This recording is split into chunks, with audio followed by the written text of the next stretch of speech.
তো hello guys, আপনারা কেমন আছেন গাইজ? আজকে আমার নিউ ভিডিওতে গাইজ আপনাদের স্বাগতম গাইজ। আমার আইডির গাইজ প্রথম গাইজ ফুল ভিডিও। তো গাইজ এই ভিডিওতে গাইজ আমি আপনাদেরকে এমন 5টি চিট কোড বলতে চলেছি গাইজ, যে চিট কোডটি গাইজ আপনাদের মধ্যে বেশিরভাগ মানুষই গাইজ জানে না।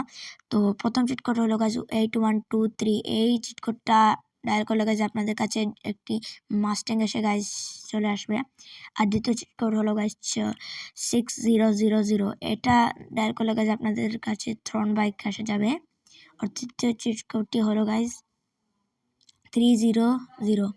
তো এটা ডায়াল করলে গাইজ আপনাদের কাছে টার্জান কার এসে যাবে। আর তারপরে গাইজ আপনারা ডায়াল করবেন 6666। তো এটা ডায়াল করলে গাইজ আপনাদের কাছে জি ওয়াগন এসে পড়বে। আর তারপরে গাইজ হলো 3005। তো এই কোডটা ডায়াল করলে গাইজ আপনাদের কাছে জিটিআর চলে আসবে।